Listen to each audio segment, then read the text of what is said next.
In this tutorial, I'll show you how to create an amethyst-inspired manicure that looks a lot harder than it is.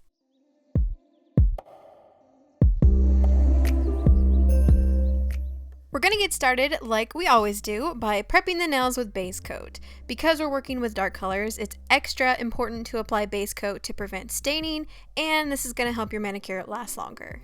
Once that's dry, I'm going to be applying one coat of a light purple polish.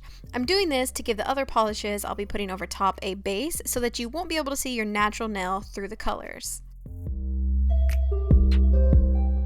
Then let that purple base completely dry. Next, I'll be using a slow drying top coat and two more purple polishes, a more medium tone one and a dark, almost plum purple. You can pretty much use whatever purples you have since there are so many shades of amethyst.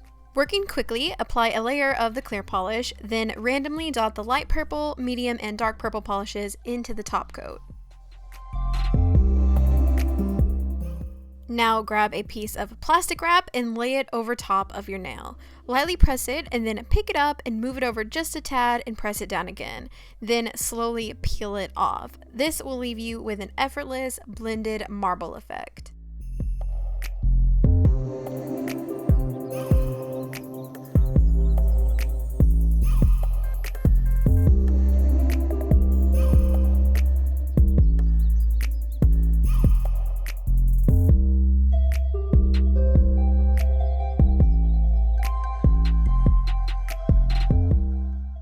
So at this point, it's just looking like purple marble, so to add some more depth, we're going to mix some of the top coat with each purple color and apply it over the nail. The translucency will smoothly deepen the purple and add more dimension.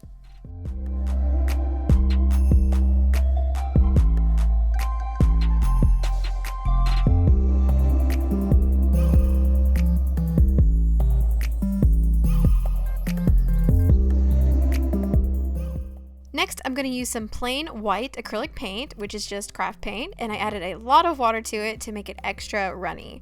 Then I just painted that onto the lighter purple parts of the design. You can kind of move your brush around in weird squiggly motions to add some veining to it, which I think makes it look a little more realistic.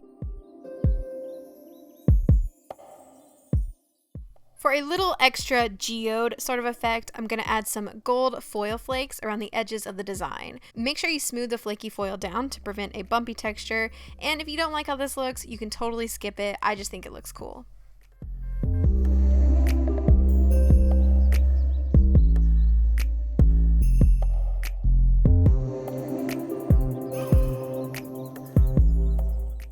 I applied top coat, but once it dried down, I felt like I needed a little more white paint in the light purple areas, so I added that and then I finished with one final top coat. And that's how you do the amethyst design. It is a little more marbly, but if you've seen tumbled amethyst, that's how it is with all those different swirls and patterns in the stone. If you want a more subtle look, you can always just use purples that are closer together in color. If you give this look a try, I'd love to see your recreation, so be sure to tag me on all of my social medias that I have listed in the description. And if you enjoyed this video, I have some other tutorials I think you might like, and to watch those, you can just click on your screen here.